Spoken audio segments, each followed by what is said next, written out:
Students कैसे हैं आप लोग। आज के वीडियो में हम क्लास 12 केमिस्ट्री का 2026 का पेपर सॉल्व करेंगे, क्योंकि आज के टॉपिक मोस्ट इंपॉर्टेंट है। क्योंकि आज के वीडियो में हम पूरे पेपर को समझेंगे, कौन सा पेपर हमारा जो है, इस पेपर में कितने क्वेश्चन आते हैं, कितने क्वेश्चन कितने नंबर के आते हैं, कौन सा क्वेश्चन कितने वर्ड में उसका आंसर लिखना है। तो आज के वीडियो में सारे टॉपिक क्लियर करने वाले हैं। तो आज के वीडियो के लिए मोस्ट इंपॉर्टेंट है, अगर आप वीडियो पर नए तो वीडियो को लाइक कर दीजिए, चैनल पर नए सब्सक्राइब कर दीजिए, बेल आइकन को प्रेस कर दीजिए, क्योंकि बोर्ड एग्जाम के हर इंपॉर्टेंट टॉपिक का वीडियो आपको चैनल पर डेली मिलता रहेगा।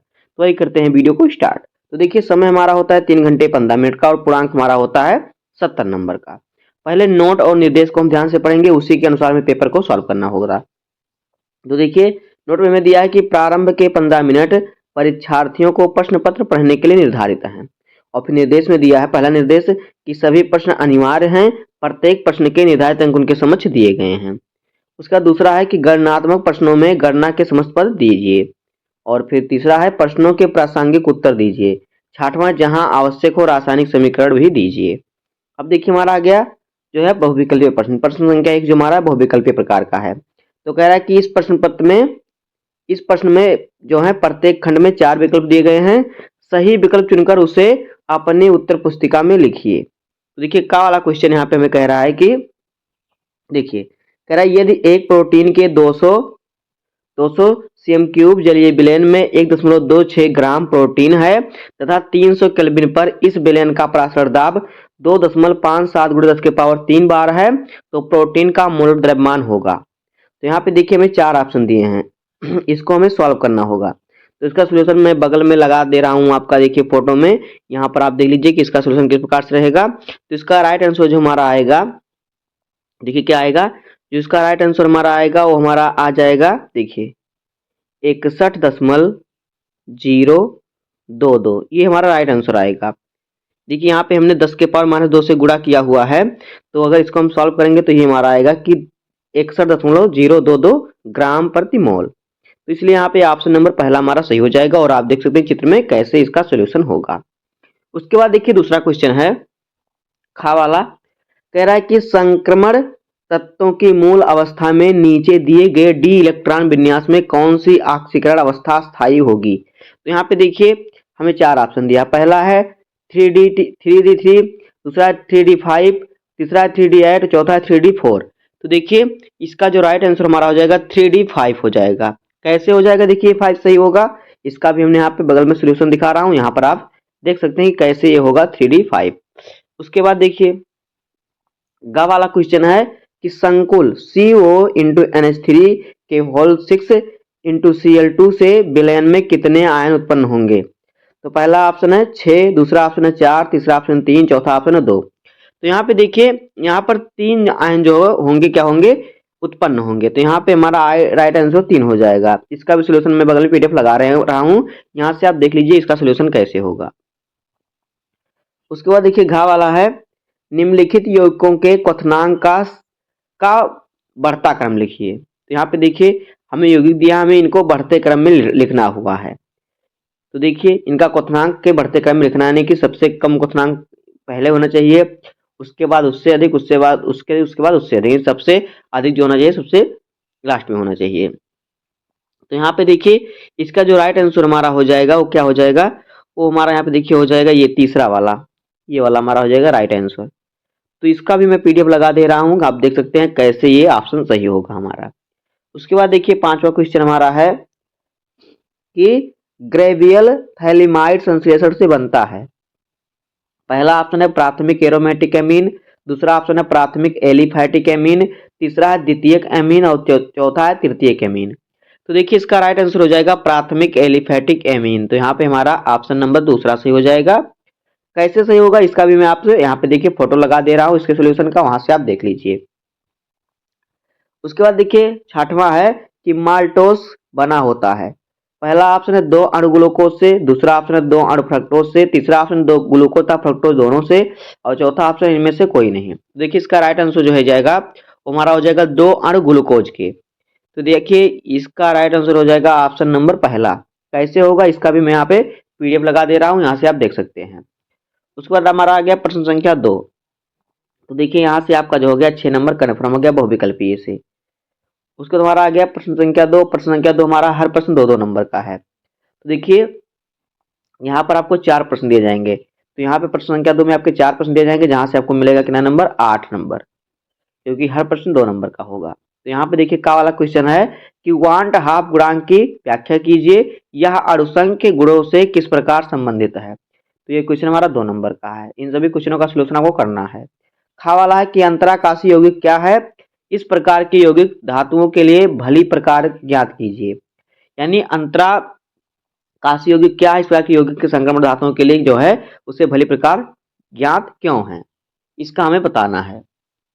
उसके बाद देखिए हमारा खा वाला क्वेश्चन, सॉरी गा वाला क्वेश्चन है कि स्पेक्ट्रमिराइज जो है, स्पेक्ट्रमिराइज रासायनिक श्रेणी क्या है, स्पेक्ट्रम रासायनिक श्रेणी क्या है, ये भी 2 नंबर का है। उसके बाद घा वाला है निम्नलिखित परिवर्तन आप कैसे करेंगे। पहला है क्लोरोमेथेन से ब्यूटेन, दूसरा है एनिलीन से क्लोरोबेंजीन। तो यहाँ पर देखिए सभी क्वेश्चन आपके 2-2 नंबर के, ये भी आपका 2 नंबर का है। तो इस प्रकार से यहाँ से आपका हो जाएगा 8 नंबर कन्फर्म हो जाएगा। अब देखिए हमारा आ गया प्रश्न संख्या 3। तो देखिए तीसरे का जो हमारा, तीसरे में भी आपको 4 क्वेश्चन दिए जाएंगे और 4 क्वेश्चन यहाँ पर भी आपके 2-2 नंबर के होंगे। तो यहाँ से भी आपका 8 नंबर कन्फर्म हो जाएगा। तो यहाँ पे देखिए दूसरे का वाला क्वेश्चन है 45 ग्राम एथिलीन ग्लाइकॉल यानी C2H6O2 को 600 ग्राम जल में मिलाया गया है। विलयन के का हिमांक और अनुमान ज्ञात कीजिए और हिमांक की गणना कीजिए। ये भी क्वेश्चन 2 नंबर का है। खा वाला है निम्नलिखित अभिक्रियाओं में प्रयुक्त अभिकर्मकों का नाम लिखिए। पहला ऑप्शन है प्राथमिक एल्कोहल का कार्बोक्सिलिक अम्ल में ऑक्सीकरण। दूसरा ऑप्शन है प्रोपेन टू आल का प्रोपीन में निर्जलीकरण। तो यहाँ से आपको मिलेगा 2 नंबर, यहाँ से मिल जाएगा। ग वाला है निम्नलिखित में भेद कीजिए। एल्डिहाइड, एसिटिल्डिहाइड था एसीटोन, दूसरा है एसिटोफिनॉल था बेंजील्डिहाइड, क्या बेंजीनोफिनोन। तो इस प्रकार से आपको यहाँ से भी मिल जाएगा 2 नंबर। इस प्रकार से आपको यहाँ मिल जाएगा 8 नंबर। उसके बाद आ गया प्रश्न संख्या 4। चौथे का वाला क्वेश्चन देखिए क्या है। चौथे में भी हमें क्या 4 क्वेश्चन दिए जाएंगे। ये क्वेश्चन आपके सभी क्वेश्चन 3-3 नंबर के होंगे। तो यहाँ से आपको मिल जाएगा 12 नंबर। तो यहाँ पे देखिए जो का वाला क्वेश्चन है, कह रहा है कि आसवन के द्वारा शुद्ध एथेनॉल प्राप्त करना संभव क्यों नहीं है।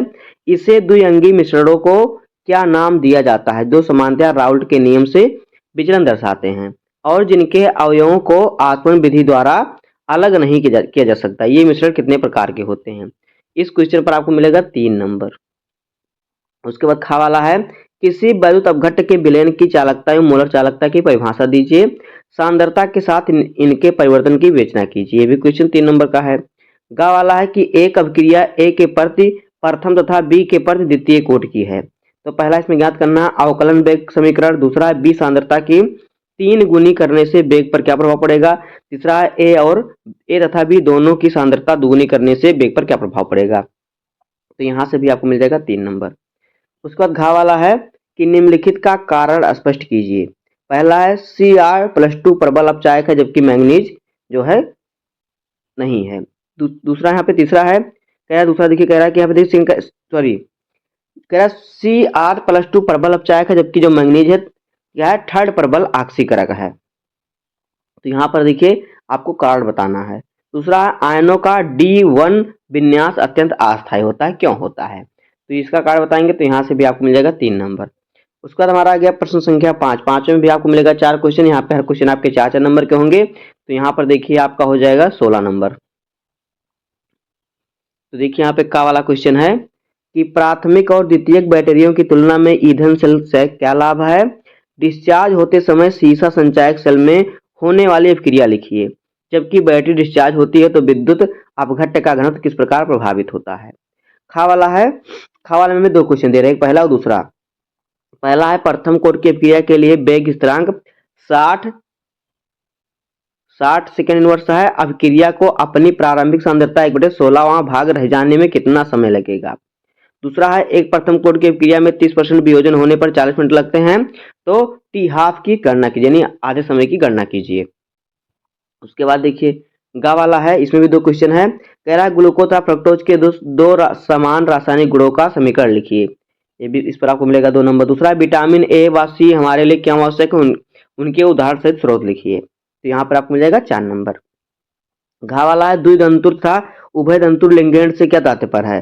दूसरा है किलेट प्रभाव से क्या अभिप्राय है। तो इस प्रकार से आपको दोनों में से यहाँ पे सॉरी यहाँ पर आपको सभी क्वेश्चन सॉल्व करना होगा। तो यहाँ से आपको मिल जाएगा 4 नंबर। उसके बाद देखिए हमारा आ गया क्वेश्चन नंबर 6। तो 6वां क्वेश्चन है कि क्या होता है जब हमें बताना है कि मेथिल क्लोराइड की क्रिया KCN से होती है तो क्या होता है। इस प्रकार से क्या होता है जब आपके 5 क्वेश्चन आएंगे, पांचों क्वेश्चन का आंसर आप लिखेंगे तो यहाँ से आपको मिलेगा 5 नंबर। अगर आपको ये नहीं आता तो अथवा करके क्वेश्चन और दिया रहेगा, निम्नलिखित प्रत्येक अभिक्रिया में बनने वाले मुख्य कार्बनिक उत्पाद बताइए। आपको उत्पाद की संरचना करना है, तो यहाँ पे आपको 5 दिए जाएंगे। यहाँ से आपको ये तो दोनों में से आपको एक करना है, जहां से आपको 5 नंबर पूरे मिल जाएंगे। उसके बाद हमारा आ गया खा वाला क्वेश्चन। तो 6वां खा वाला क्वेश्चन है, निम्नलिखित को उदाहरण सहित लिखिए। तो यहाँ पे देखिए कॉल्वे अपक्रिया, रायमंड टीमन अपक्रिया, विलियमसन ईथर संश्लेषण। तो यहाँ से आप तीनों की अपक्रिया लिखेंगे उदाहरण सहित, तो यहाँ से आपको मिलेगा 5 नंबर। अथवा करके दिया है निम्नलिखित अपक्रियाओं के लिए समीकरण दीजिए।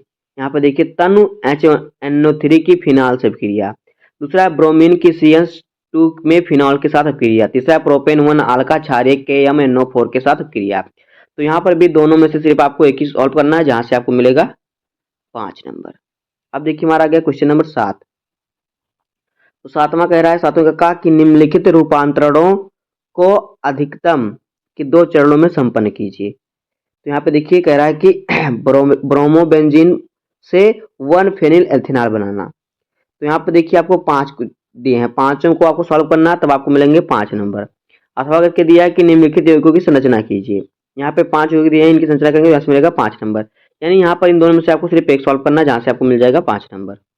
खा वाला है, निम्नलिखित के कारण बताइए। पहला है एथिल एमीन जल में विलय है जबकि एनिलीन नहीं है, हमें बताना है कारण।